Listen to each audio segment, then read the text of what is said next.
रामावध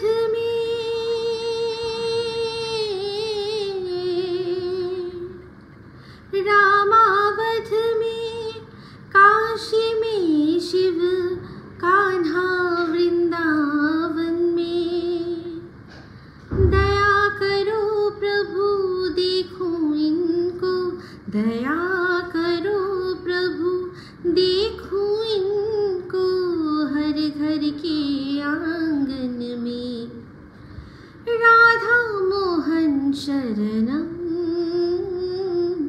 सत्यम शिवम सुंदरम सत्यम शिवम सुंदरम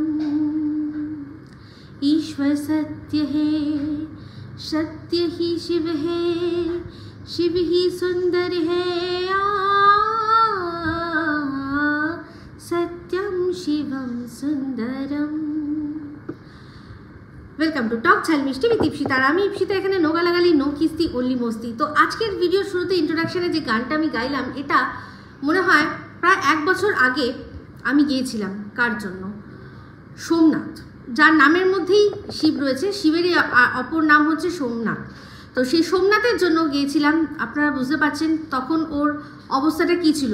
ওর সংসার প্রায় তছনছ, চতুর্দিক থেকে ও যা শুনছে সত্যি না মিথ্যে, কোনটা সত্যি কোনটা মিথ্যে, কে মুখোশ পরে রয়েছে কে মুখোশের আড়ালে রয়েছে, এরকম একটা অবস্থায় যখন ও বুঝতে পারছে না কি করবে বা ওর জীবনে কি হতে চলেছে, সেই সময় ওর মধ্যে শিবের শক্তি, যেহেতু ওর নামের মধ্যেই শিব রয়েছে, সেই শিবের শক্তি সেইটা জাগানোর জন্য এই গানটা ওকে আমি ডেডিকেট করে গিয়েছিলাম। আজ আবারও এই গানটা আমি সোমনাথের জন্য গাইছি, শুধুমাত্র শিবের সেই শক্তিকে মনে করিয়ে দেওয়ার জন্য। তো শিব মহাদেব কথায় বলে, जो मांगने से देते हैं वो देव होते हैं और जो बिन मांगे ही दे दे वो महादेव होते हैं। देवों के देव, देवादिदेव महादेव। দেবাদিদেব মহাদেবের কথা যখন উঠলো তখন এই প্রসঙ্গে একটা কথা বলি, কারণ একটা কথা ভীষণ কানে লাগছে বারবার, একটা শব্দ 33 কোটি ভগবান, 33 কোটি ভগবান। তো আমাদের হিন্দু শাস্ত্রে, হিন্দু ধর্মে 33 কোটি ভগবানের কথা বলা হয়নি, 33 কোটি দেবতার কথা বলা হয়েছে, ঠিক আছে। আর অনেকে হয়তো ভাবতে পারেন যে হিন্দু ধর্মে বা হিন্দু শাস্ত্রে 33 কোটি দেবতা মানে 33 কোটি জন দেবতা, না না, জন নয় কিন্তু এখানে। কোটি বলতে লাখ কোটি, সেই কোটি নয়, এই কোটির অর্থ হচ্ছে প্রকার বা রকম।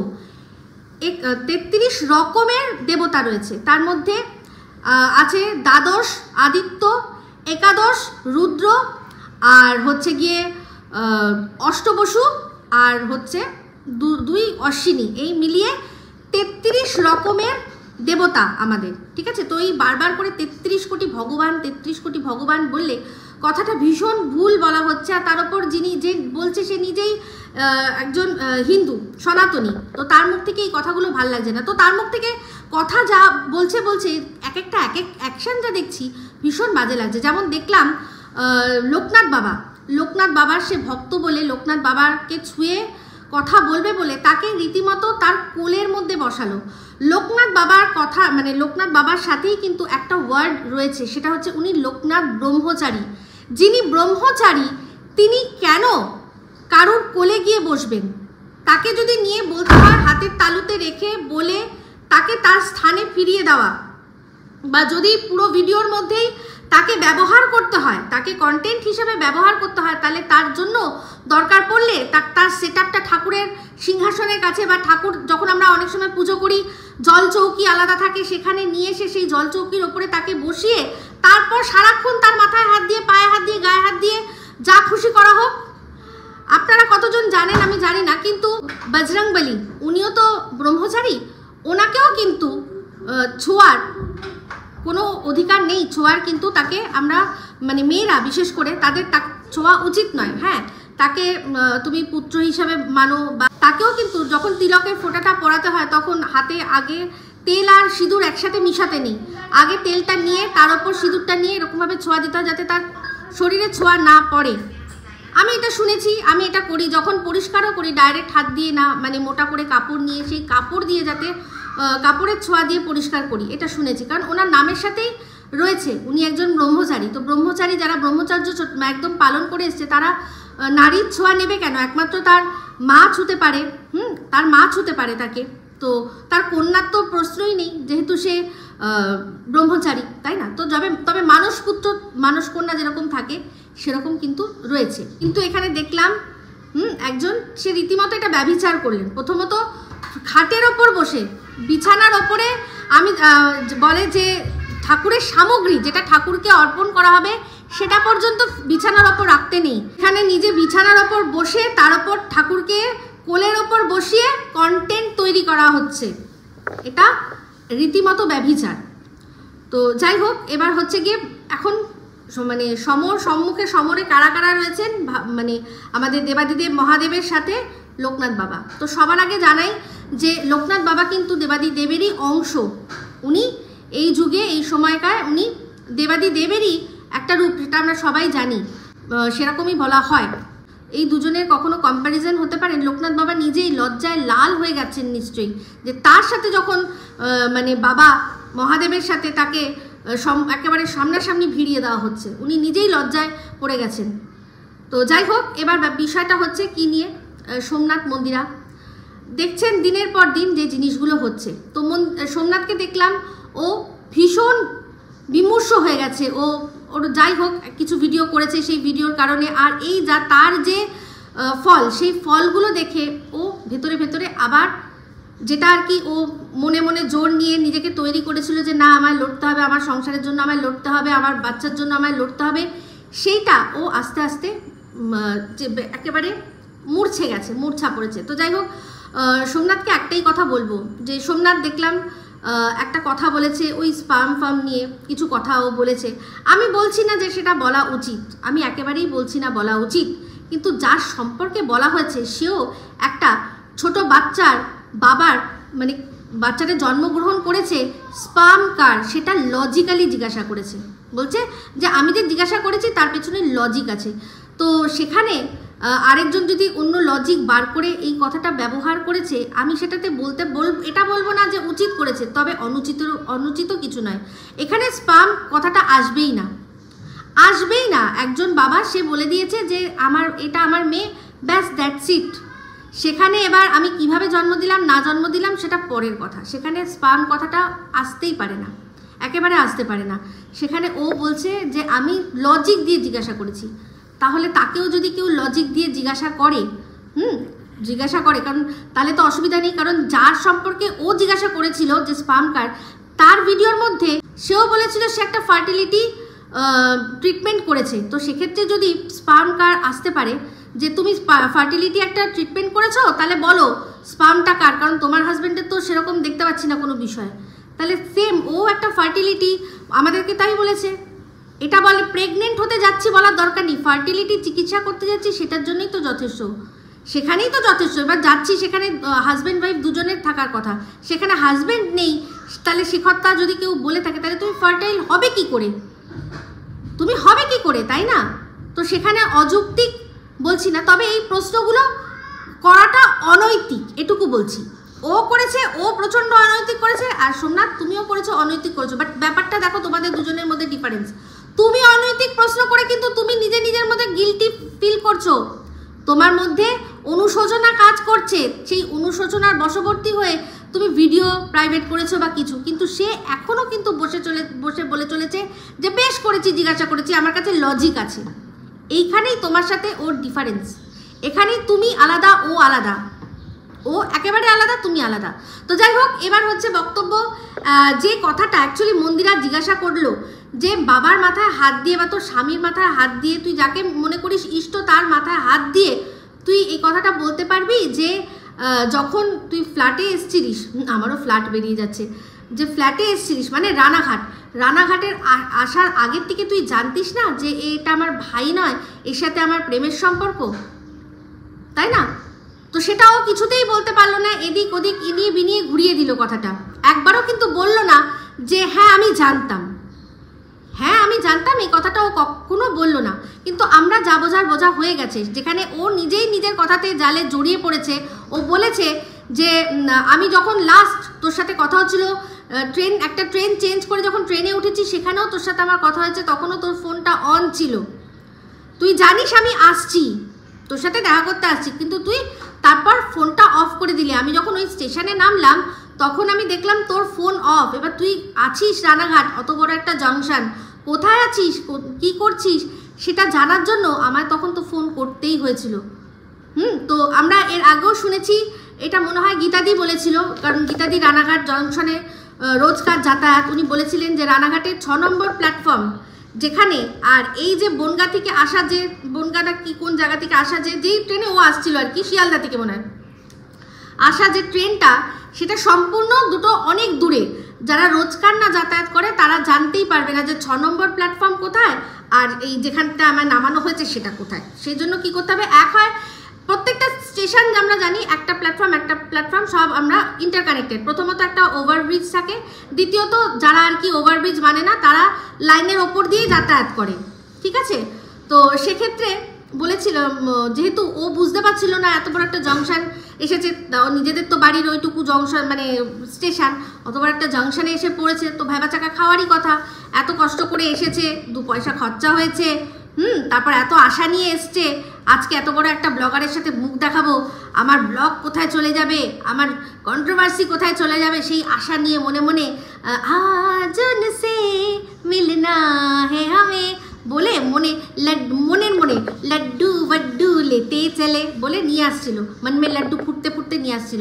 এসে যেই দেখেছে যে মন্দিরা তো নাই, তখন কি করবে অগত্যা তখন সেই, ভাই তুমি কোথায়, খুঁজে পাচ্ছি না তো তোমার দিদিকে, তোমার দিদি কই, বলে তাকে ফোন করেছে। এবার সেও কি করেছে, তখন স্কুটি নিয়ে এসে বলেছে স্টেশনের বাইরে তুমি এসো, আমি তোমার সাথে ওকে দেখা করাচ্ছি বলে সে স্কুটি নিয়ে ওকে নিয়ে ওই 6 নম্বর প্ল্যাটফর্মের কাছে ওকে দিয়ে এসছে।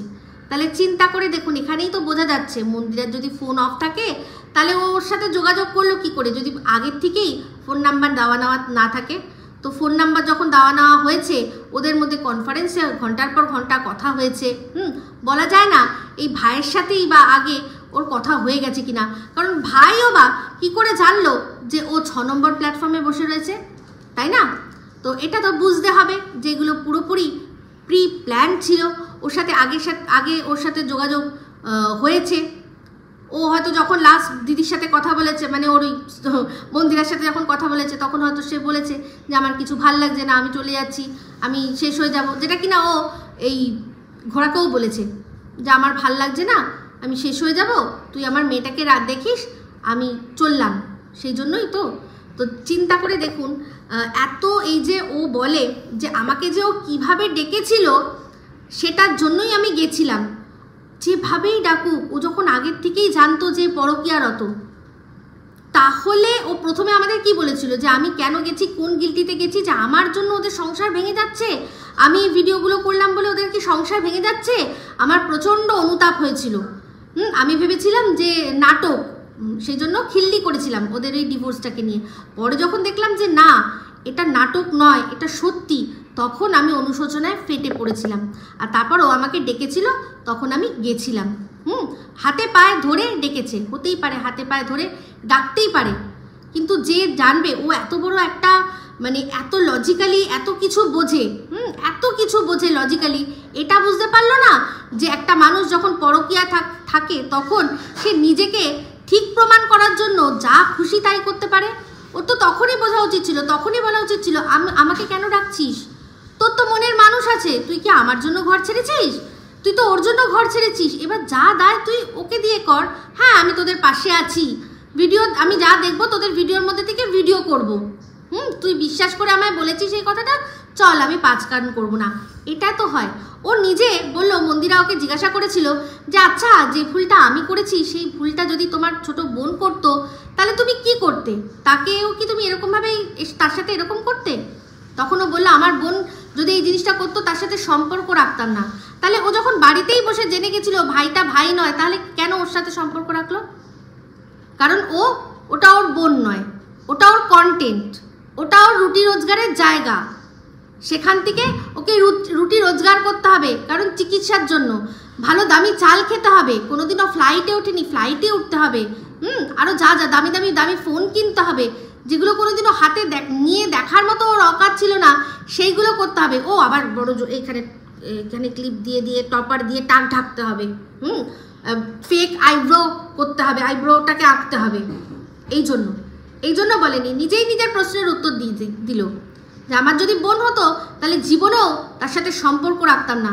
তাহলে কেন সম্পর্ক রাখলো মন্দিরার সাথে? জেনে উল্টে সবাইকে মন্দিরা ঠিক আর বাদবাকি সবাই ভুল। যাকে মন্দিরা বলেছে, আজকে কত বড় বড় ব্লগার, সে মানে মৌ, প্রিয়া, তারপর হচ্ছে গিয়ে প্রীতি, যারা মন্দিরাকে বাজে মানে তখন বলেছে যে তুমি এটা উচিত করছো না, তাদেরকে জঘন্যভাবে কারুর বডি শেমিং করেছে, বেশিরভাগই বডি শেমিং। প্রীতি আর প্রিয়া ও তখন খৈনিখোর বানিয়ে দিল, টিয়া বানিয়ে দিল। প্রীতিকেও দন্তকলি, যে আর বেশি যাতে এমনভাবে বডি শেমিং করলো যাতে আর মন্দিরার বিরুদ্ধে মুখই না খুলতে পারে, কারণ জানে তাহলে আমাদেরও এরকম হবে। তারাও বললো ছেড়ে দাও, একবার কষ্ট করে চেষ্টা করেছি, যে যখন বোঝার সে ঠিকই বুঝবে। তাহলে তারা যখন তাদেরকে ধারে কাছে ঘেঁষতে দিল না, তারা ভালোর জন্য ওকে সাবধান করছিল যে এটা ঠিক নয়, কিন্তু ও করলো না। তাহলে ওর নিজের বোন হলে বললো সম্পর্ক রাখবো না, তাহলে এটাই তো দোগলামি। যে ও নিজের বোনের ক্ষেত্রে বলছে যে এটা এরকম যদি হতো আমি তার বোনের সাথে সম্পর্ক রাখতাম না, আমার যদি বোন পরকিয়া করতো। আর ও যে এখানে যে ওয়াইটির বোন, শুধু মানে মুখে বোন, তাকে দিনের পর দিন তোল্লাই করে দিয়ে গেছে। কি বলেছে? যে তুই যার সাথে থাকবি একজনের সাথে থাকবি আর লিগালি থাকবি। তাহলে সবার আগে ওর বলা উচিত ছিল তুই আগে সোমনাথের থেকে ডিভোর্সটা নে ভাই, তারপর তোর জন্য আমি গলা ফাটিয়ে শেষ করে দেবো। তুই যা করেছিস বেশ করেছিস, তোকে ভালোভাবে থাকার তোর অধিকার আছে, আমি তোর জন্য লড়বো, এটা বলা উচিত ছিল। বাট তার বিনিময়ে ও কী করেছে? ওই যে 100 টাকা দিয়ে বুঝতেই পারা যাচ্ছে। মন্দিরা বলছে যে ও তো আমার সাথে, তুমি ওকে সাথে করে নিয়ে এসেছিলে। হ্যাঁ, তো ভালো কথা। যখন মন্দিরার সাথে ওর দেখা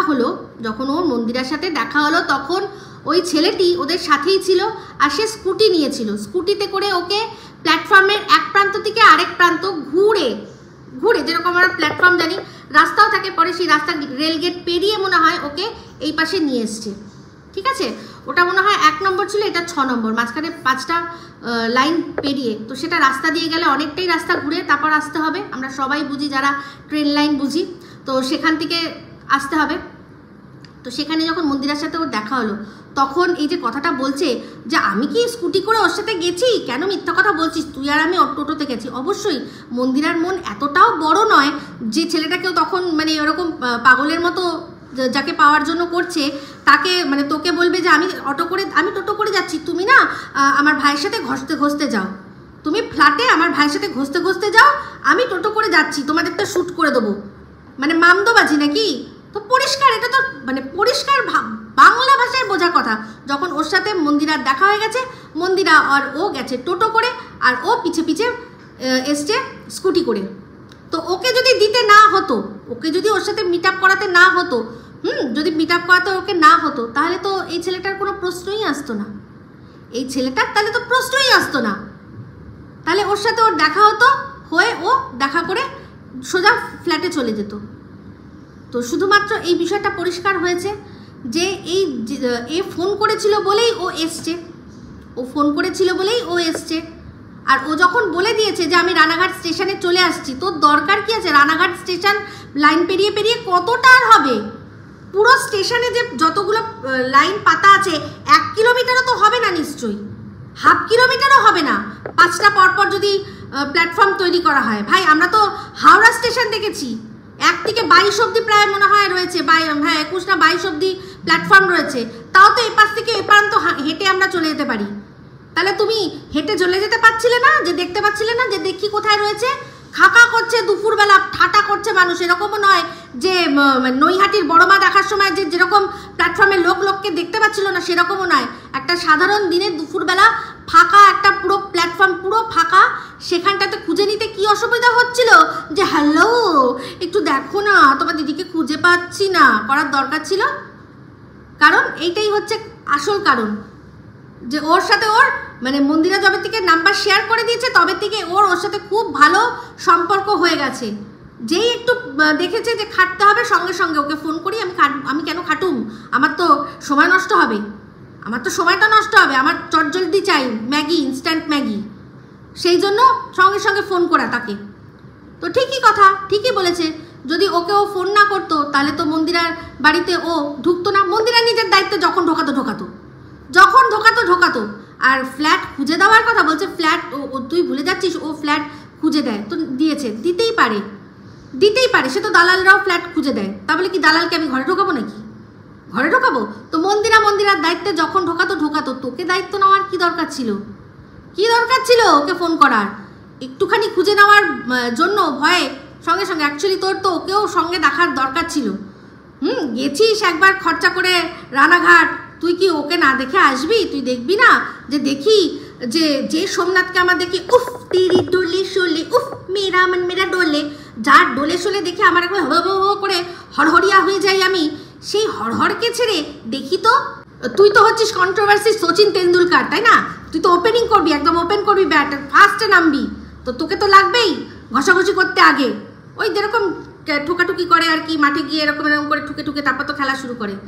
তো সবার আগে তুই উদ্বোধন করবি, তারপর না সবাই দেখবে, সেই জন্যই যে নিয়ে যাই ওকে, তারপর দেখবো লুকিয়ে দেখবো কি করে ওরা। 100 টাকা খরচা করে কন্ডম কিনেছিলি? হ্যাঁ, একদমই তাই মনে হচ্ছে। 100 টাকাটা দিয়ে যে কন্ডমই কেনা হয়েছিল সেটা কিন্তু ওদেরই কথা দিয়ে বেরিয়ে আসবে। কারণ দেখুন, যখন প্রথম বলেছিল যে মন্দিরার ফ্ল্যাটে গেছিল, তখন বলেছিল জল কিনতে 100 টাকা লেগেছে। মন্দিরার ফ্ল্যাটে কিন্তু জল ছিল, দেখেছি আমরা, ওর পুরো সমস্ত কিছু সেট আপ হয়েছিল, তাই তো? কিন্তু তখন তো আর আমরা জানতাম না যে এই ছেলেটিও পিছে গেছে। তাহলে আজকে যদি বলি যে হ্যাঁ এই টাকাটা কন্ডম কিনতেই ও দিয়েছে, মন্দিরের কাছে খুচরো ছিল না, কারণ এই যে ওই তো বলেছে যে ফ্ল্যাটের মধ্যে মন্দিরা আর ভাই ইন্টু কুলুকুলু করেছে, তো ইন্টু কুলুকুলু হয়েছে অথচ তার কোনো ফল বেরোয়নি, তার মানেই তো বোঝা যাচ্ছে যে প্রোটেকশন নিয়েই ইন্টু কুলুকুলু করা হয়েছে। আর ছেলেটির কাছে আমরা জানি, ও নিজেই বলেছে ছেলেটিকে মন্দিরাই টাকা দিত, তো সে কেন কিনবে, তাই না? তো যার দরকার সেই তো কিনবে, তো সেই জন্যই 100 টাকাটাও দিয়ে বলেছে ইন্টু কুলুকুলু কর, কিন্তু সব প্রোটেকশন নিয়ে রাখবি, প্রোটেকশন নিয়ে তারপর ইন্টু কুলুকুলু করবি। তো ওই 100 টাকাটা ওই কাজেই লাগিয়েছে, বুঝেছেন? এই হচ্ছে একজন সত্যবাদী যে কিনা একটা সিঙ্গেল মাদারকে সাপোর্ট করতে গেছিল। তো 100 টাকা দিয়ে প্রোটেকশন কিনিয়ে ইন্টু কুলুকুলু করিয়ে সেটা দেখে মজা নিয়ে তার সাথে ঘ্যাঁট তরকারি সমস্ত কিছু খেয়ে তারপর ফিরে এসে বলেছে জানো না ওর বরটা কি খারাপ, ওর বরটা ভীষণ খারাপ গো, তোমরা সবাই ওকে সাপোর্ট করো। যারা ওর বিরুদ্ধে আঙুল তুলেছে তাদের বলেছে তোমরা কোথাকার সতী, তোমরা কীরকম, সবাইকে বলেছে। আর আজ সেই মেয়েটা যখন মনে করছে যে না যেটা হয়েছে ভুল হয়েছে, আমি আমার ভুলটা বুঝতে পেরেছি, তখন ও আর একেবারেই তাকে ফিরতে দেবে না। ও তাকে ভুল একবার যখন হয়েছে ভুল করেই যেতে হবে, না হলে আমার তো ইনকাম বন্ধ হয়ে যাবে, তাই না? এটাই হচ্ছে আসল কথা।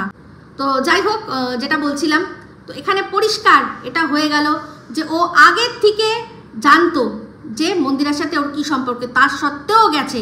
ও কোনো অসহায় সিঙ্গেল মাদারের মানে ঢাল হয়ে দাঁড়াতে বা তাকে সমাজ ছিঁড়ে খেয়ে নিচ্ছে তার জন্য দাঁড়াতে যায়নি, যেটা কিনা আমাদেরকে বলেছে যে একটা মেয়েকে সবাই ছিঁড়ে খেয়ে নিচ্ছে, দেখো সবাই ছিঁড়ে খুঁটে খাবলে তো মাংস ওর বর খাচ্ছে, ওর বরের হয়ে যারা ভিডিও করে তারা খাচ্ছে, এই বেদার দুনিয়া, এই জালিম সমাজ সবাই আমার মনিকে চুষে খাচ্ছে।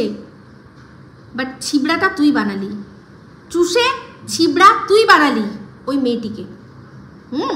তো যাই হোক, তারপর হচ্ছে গিয়ে এরকম প্রচুর কথা। আমার বক্তব্য একটাই যে ও বলছে যে আমি বলেছি, আমি করেছি, আমার জন্য ডিপ্রেশনে যাচ্ছে। আমি তো প্রথমেই বলেছি যে ওদের সংসার ভাঙার জন্য এ দায়ী নয়, একেবারেই দায়ী নয়। কিন্তু ফ্ল্যাটের যে ঘটনাটা বলছে ওই সিআরপিএফ, তাকে কেন তুই কিছু বললি না? তাকে কি বলবে? তাদের বাড়ির মধ্যে একটা এরকম নিউসেন্স তৈরি হয়েছে, সেটা কে করেছে? এই তোর পীড়িতের ভাইয়ের মা করেছে। একটা ফ্ল্যাটের মধ্যে তারা নিউসেন্স তৈরি করেছে, সেই জন্য মন্দিরার মা পুলিশে খবর দিয়েছে যে দেখুন এসে আমি একা আছি, আমার সাথে আমার নাতনি আছে, কিছু মানুষ চড়াও হয়েছে আমাদেরকে এরকমভাবে হেনস্থা করার জন্য। সে নিজের প্রোটেকশনের জন্য পুলিশ ডেকেছে, পুলিশ এমনি আসেনি, মন্দিরার মা নিজে ডেকেছে তার নিজের প্রোটেকশনের জন্য, কারণ সে ওই ছোট বাচ্চাটিকে নিয়ে আছে। রাগের বশবর্তী হয়ে তার মাকে না পেয়ে যদি বাচ্চাটাকে কিছু করে মানুষ, তাহলে মন্দিরার মাকেই তো মন্দিরাকে জবাবদিহি করতে হবে যে মা তোমার কাছে তো আমি ছেড়ে গেছিলাম বাচ্চাটিকে, তুমি কেন মানে নেসেসারি অ্যাকশন নাওনি? তুমি যখন দেখছো ঝামেলা হচ্ছে, চিৎকার হচ্ছে, বাইরে লোকে আমাকে খুঁজছে বা যাই করছে কারণ তার ছেলেকে খুঁজছে, যাই করছে, তোমার তো এখানে ব্যবস্থা নেওয়া উচিত ছিল। তুমি ফ্ল্যাটের সবাইকে, পুলিশকে ডেকে তুমি এই জিনিসটা করতে পারতে। তো মন্দিরার মা তখন যেটা মনে হচ্ছে মন্দিরার মা করেছে, আর সেখানে মানে বাই চান্স ওই ফ্ল্যাটের মধ্যে একজন সিআরপিএফ তিনি থাকেন, তো উনিও দেখছেন, যেটা সবাই হয় রাস্তাঘাটে আমরা যখন দেখি জটলা হচ্ছে, আমরা সবার আগে দেখি না যে কি হচ্ছে কেন হচ্ছে, বেশিরভাগ মানুষই আগে ক্যামেরাটা খোলে যে ক্যামেরায় তো বন্দি করে নি, তারপর যা হবে দেখা যাবে। তো তারাও দেখছে যে কি হচ্ছে এখানে, তখন বলছে যে দেখুন এটা এরকম হচ্ছে, এটা এরা ফ্ল্যাট নিয়েছিল আমি তো জানতাম না, এই তার যার সাথে ওর সম্পর্ক তার মা এসে ঝামেলা করছে, এই সমস্তটা আমরা জানতে পেরেছি। সে তার নৈতিক কর্তব্য করেছে, সে তার তখন তো বোঝেনি এত বিষয়টা, ও দেখছে একটা মানে ঝামেলার বিষয়, সেটাকে ধরে দিয়ে দিয়েছে, তাতে কি যায় আসে। বাট ওইখানটাতেই যখন ও মন্দিরা বাড়িতে ফিরে গেল, তখনই যদি মন্দিরার সাথে, যখন তুই নিজেই বলছিস বরাবর বলছিস যে আমি বরাবরই চেয়েছি তুই একজনের সাথে থাক, তো সেখানে যখন মন্দিরা ওর বরের কাছে ফিরে গেল, তার সত্ত্বেও আবার গান গেয়ে, তার সত্ত্বেও ওই ছেলেটির সাথে যোগাযোগ করিয়ে দিয়ে কী লাভ হলো? আমি তো তখনই বলেছিলাম যে ও হতে দেবে না। আজকেও দেখলাম পুরো ভিডিওর মধ্যে এমন একটা কথা বললো যার জন্য অবশ্যই, আমি জয়ীর কথা বলছি না, বাট সোমনাথের ডিপ্রেশনে পৌঁছে যাওয়ার কারণ আছে। এটা হয় প্রত্যেকটা পুরুষ মানুষের ক্ষেত্রে হয়, সবার বর ওর বরের মতো নয় যে সব শুনেও মনে করবে যে না ঠিক আছে, আমার বউকে জিজ্ঞাসা করেছে, আমার বউ তো সত্যবাদী, আমার বউয়ের সত্যটা নিয়েই আমি চলবো। অনেক পুরুষ মানুষের মধ্যেই এটা ভেতরে হয়। আজকে আননেসেসারি একটা কথা বললো যে মন্দিরা বলেছিল না দিদি ওকে ছাড়া আমি পারবো না, ওর গায়ের গন্ধ ওর এই জিনিসগুলো না হলে আমি থাকতে পারবো না। এই কথাটা কাকে বললো, কার জন্য উদ্দেশ্য করে বললো? যাতে মন্দিরাকে আরও সবাই ছিচিথুতু করে। আর সোমনাথ এই কথাটা শুনে যখনই মন্দিরার গায়ের কাছে যাবে, তখনই সোমনাথের মনে, আমি যদি সোমনাথ হতাম আমি মন্দিরাকে বলতাম কি গো গন্ধ পাচ্ছ? ওর কাছে যখন ইন্টিমেট হতাম তখন বলতাম কি গো গন্ধ পাচ্ছ? অন্য কারোর গন্ধ পাচ্ছ না আমার গন্ধ পাচ্ছ? আমি যদি সোমনাথ হতাম আমি বলতাম। আর প্রত্যেকটা পুরুষ মানুষ এটা বলবে। সবার দুধেশ্বর চাল খাওয়ার অত নোলা থাকে না, সবাই এমন মানে সোনার জল করা চামচ নিয়ে মুখে জন্ম নেয় না যে কিনা মুরগির ঠ্যাং কোনটা লেগ পিস কোনটা চেনে না। সবাই এটা মনে করে না যে যাক মান থাক প্রাণ। তো এরকম সবাই কিন্তু হয় না। তো সেক্ষেত্রে সোমনাথ যথেষ্ট বুক আগলে নিজের সংসারের জন্য, নিজের সন্তানের জন্য যেটা হয়েছে সেটাকে সব ভুলে ও চেষ্টা করছে। শরীরতত্ত্ব, অবশ্যই শরীরতত্ত্ব এখানে আসবে। যদি শরীর কোনো বিষয় না হতো না, ও যেমন বলছে না যে যদি শরীরটা কোনো বিষয় হতো না তাহলে তুই এই কথাগুলো বলতিস না, যদি শরীরটাই এত বিষয় হতো তাহলে রেড লাইট এরিয়াগুলো চলতো না। প্রত্যেকে যারা ওখানে যায় সবাই জানে ওখানে কেউ সতী সাধ্যি বসে নেই, সবাই ওখানে শরীরটাকেই ভোগ করতে যায়। তো শরীর সব জিনিস নয়, মানুষের আত্মাটা আসল। আজ ও যখন আত্মা ভেতর থেকে বলছে যে না আমার আর কেউ নেই, সেটাই বড় কথা। তুই হচ্ছিস অসতী যে কিনা বলছিস মন আমার ওইখানে, কিন্তু আমি শরীরটাকে টেনে নিয়ে যেতে পারছি না। মনে প্রাণে যদি অন্য কারোর কামনা করা হয় সেই কিন্তু অসতী হবে। এখানে আমাদের যখন মহাভারতেও দেখিয়েছিল যে কুন্তী স্মরণ করছে এক একটা দেবকে, সে স্মরণ করছে। তো স্মরণ করার ফলেই সে একটা করে পুত্র প্রাপ্ত করছে। তার মানেটা কি রে? তার মানেটা কি? সে মন থেকে তাকে কামনা করেছে। ওই বরটার মধ্যেই ছিল যে তুমি মন থেকে যখন কাউকে কামনা করবে সে তোমার ডাকে সাড়া দেবে। ঠিক আছে, এইগুলো সব আমরা আমাদের পৌরাণিক গ্রন্থ থেকে পড়েছি। তাহলে যে মনে প্রাণে এখানে পড়ে থাকে অন্যের সাথে, পুরুষের সাথে, হ্যাঁ, আবার বলে যে 10 বছর না ওই 6-7 বছরের ছোট হবে, কি যায় আসে? সমবয়সী হলেও কি যায় আসে? যার মানে হাজব্যান্ডের প্রতি কোনো ফিলিংস নেই, বলেই দেয়, তাহলে আর কি তার কি থাকে, তাই না? তো আগে মন, সবার আগে মন, আমি আগে মনটাকে দেখবো ঠিক করে, আমার মনটাকে থাকবে মন ঠিক। কারণ শরীরকে তো মানুষ জোর করেও হাসিল করতে পারে, এখন শরীরের কি আছে, 4টে ছেলে মিলে একটা মেয়েকে ধরবে, শরীরটাকে নিয়ে নেবে, কি করে নেবে মেয়েটা, কিন্তু মেয়ের আত্মাটাকে নিতে পারবে, তার আত্মাটাকে নিতে পারবে, তার মনটাকে নিতে পারবে, তার শরীরটাকে দখল করে নিয়েছে, ভোগ করে নিয়েছে, ব্যাস হয়ে গেল, সে শেষ, সে অসতী, তার আর সমাজে মুখ দেখানোর কোনো জায়গা নেই। যদি অসতী হয়ে থাকে তাহলে সেই পুরুষগুলো যারা কিনা বিনা অনুমতিতে একটা মেয়ের শরীরকে ভোগ করছে, এটা একটা কেস দিয়ে বললাম।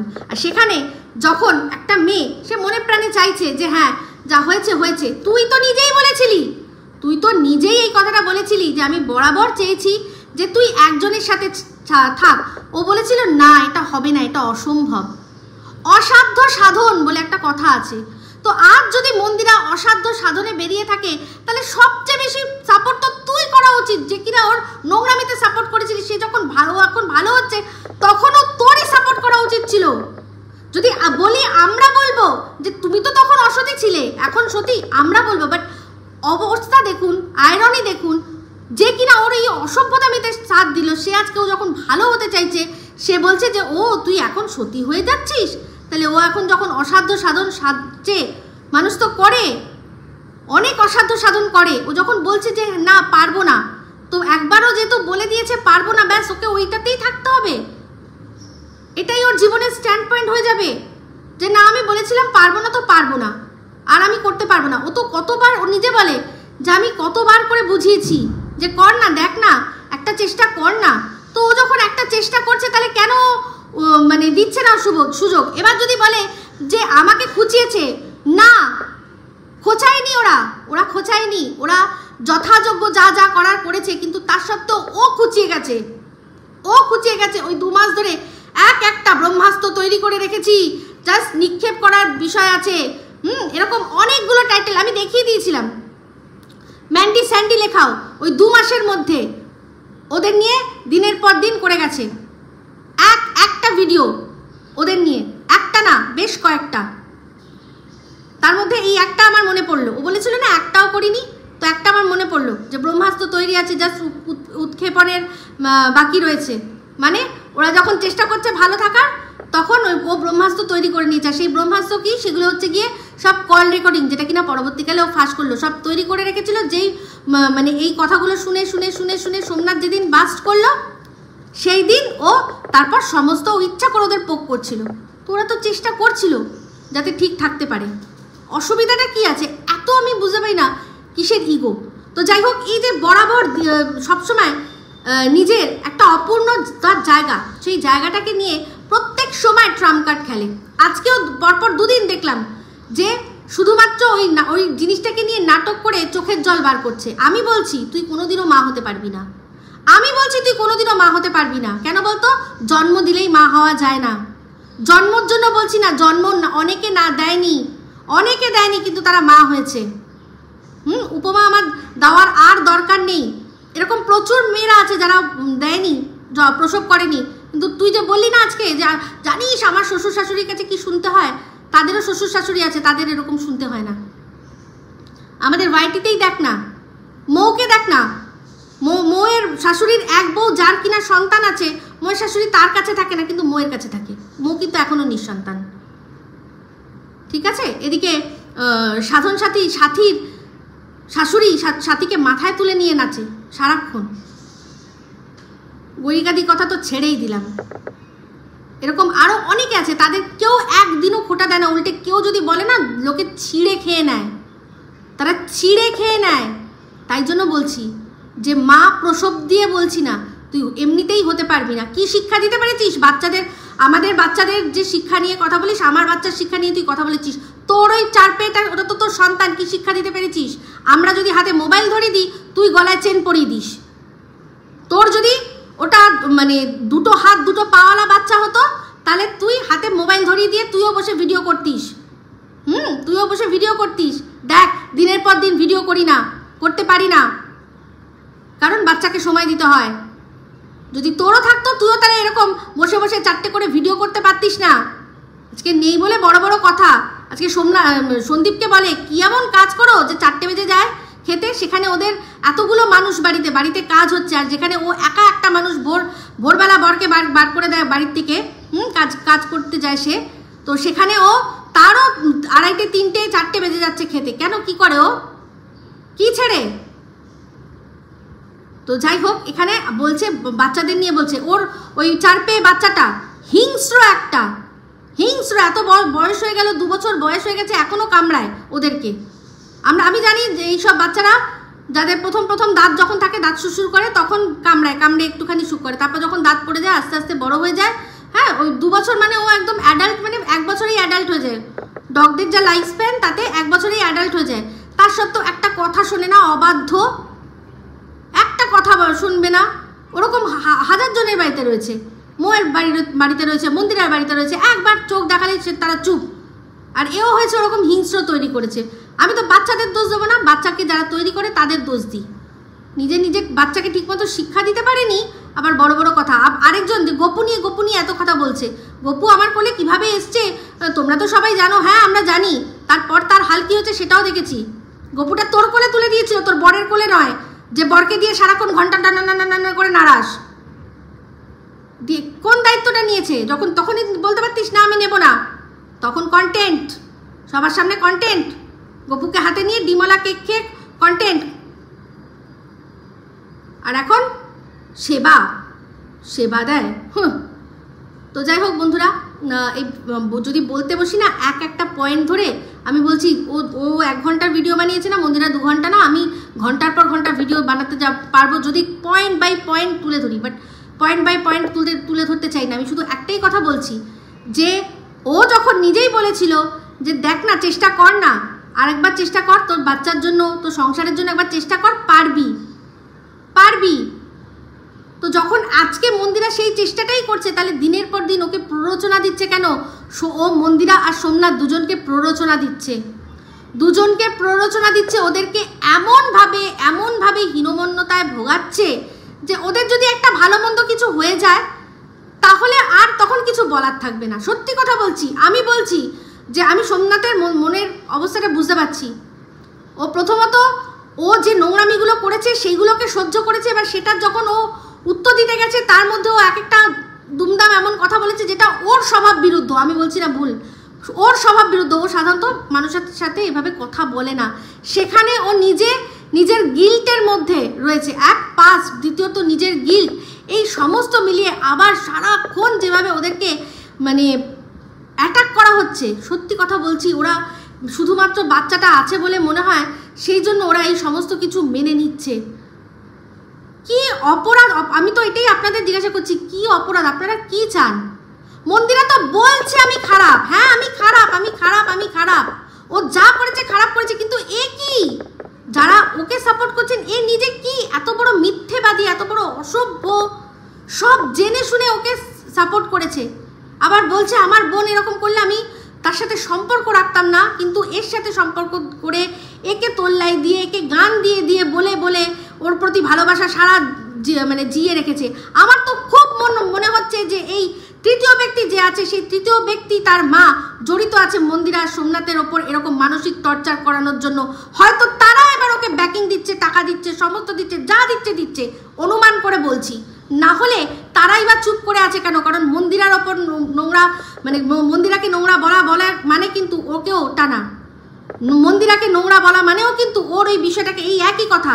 এই যে কথাটা আজকে বললো যে তুই বলেছিলি যে ওর গায়ের গন্ধ ভুলতে পারবো না, তাহলে কার গায়ের গন্ধ এটা?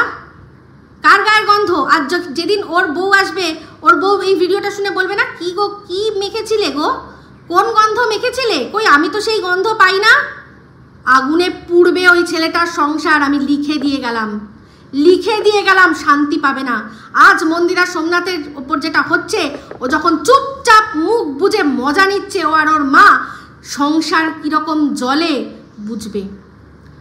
এটা আমি অভিশাপ না, এটা আমি বলে দিলাম ভবিষ্যৎবাণী, কারণ ভবিষ্যৎ পরিষ্কার দেখতে পাচ্ছি, যা বলেছিলাম হয়ে গেছে।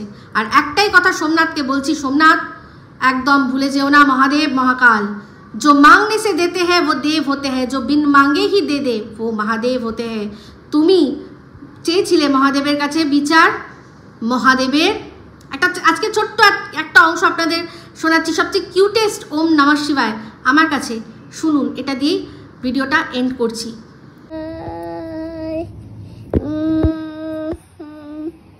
Mama, it's a bye.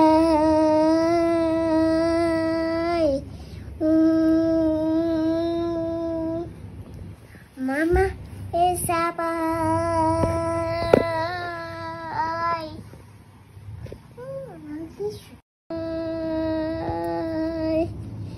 তো এক শিব ভক্তের মুখে শোনো। তো এই ভিডিওটা ভালো লাগলে অবশ্যই লাইক শেয়ার কমেন্ট করতে ভুলবেন না। যারা চ্যানেলটা সাবস্ক্রাইব করেননি তারা সাবস্ক্রাইব করে নেবেন। সবাই ভালো থাকবেন, সুস্থ থাকবেন। আবার আসি খুব শীঘ্রই একটা নতুন ভিডিও নিয়ে। Me Ipsita signing off. Love you all.